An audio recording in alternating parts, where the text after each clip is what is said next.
Your name? My name's Tim Murphy. And Tim, you were an inmate here at Mansfield for a while? I was here and I got out December 21st of 1989. And my number was 149537. I really don't know what to tell you, but I can tell you it wasn't a very nice place. I got stabbed twice. My record while I was here was 36-2-1, and that means I was able to fight Tyson or whoever, because it was not a very nice place. And I still walked out of here, man, if you know what I'm talking about. There was just all kinds of death. There was all kinds. I saw so many people, get hurt. I saw 3 people get killed right in front of me. Where was that at? One was in the chapel. He got hit in the head. Well, the chapel or rec room. He got hit in the head with a barbell, a 25-pound barbell. They just kept bashing his head, and he made it from where the weight room part was to the doorway to the east cell block, and that's where he died right there. There was brain matter all over. Another guy I saw get killed down on the spiral staircase down at the very bottom. He got stabbed in the neck with a pencil and it went all the way through his neck. And when I saw that one, the first one really messed me up. The second one, it kind of messed me up. And then the third one I saw him get his cut from his groin to his chest, and all his guts just came right out. Man, where was that last one? Right at the bottom of the spiral staircase going over towards the shower. And I literally walked over top of him and said, "Oop, his ass is out." And I just kept walking.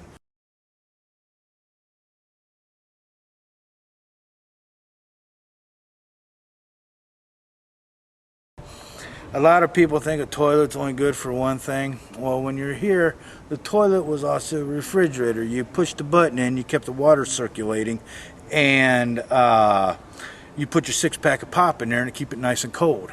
It was also an air conditioner, because the higher you were up in the tiers, the hotter it got. So you kept that toilet nice and clean, and then you kept the water running with your pop in it, and then you'd sit there and you'd hug the toilet to stay nice and cool, because that porcelain got cool with the water moving in it. And it was also a highway for the rats, because you would think, it wasn't only to take a crap in or air conditioner in a refrigerator, it was also a highway for the rats. And every now and then you'd get up and you'd look over at the toilet and there'd be a rat sitting on it, and then you'd move and it would shoot down the toilet and go somewhere else. So you really had to watch yourself when you was going to the bathroom. You were mentioning the riots. You were here during a riot? Yeah, it was funny. There was a riot here one day, and they shut everything down. And I went back, after they let us all out to go to chow.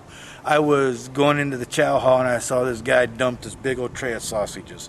And like I said, there's cockroaches running everywhere. They're on the floors, on the tables, on the walls. He picked all them sausages back up, put them in the tray, and put it on the serving line. I got up there, I said, "No thanks, I'll have soup." Well, I'm eating the soup, and then I'm going, "What the?" And I take it out, and it was somebody's tooth. That was from the riot there that was in there that day. So I threw the tooth, and I said, "What the hell?" And I threw it, and I hit this black dude in the back of the head with it. Well, needless to say, it was on again. There was another fight, and I started it. And that's the first time I got stabbed right here. But the guy that stabbed me, I hate to say it, because, I could get in trouble, but you can't see my face now.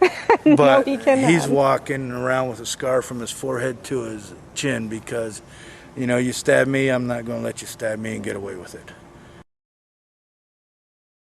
When I had to do a bit in solitary confinement, you had to sleep with toilet paper in your nose and in your ears, because the cockroaches would be crawling all over you.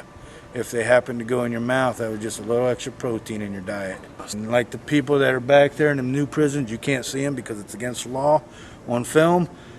They sit there and cry about they got air conditioning, they got heat, they got cable television, and all they do is whine because they got it so bad.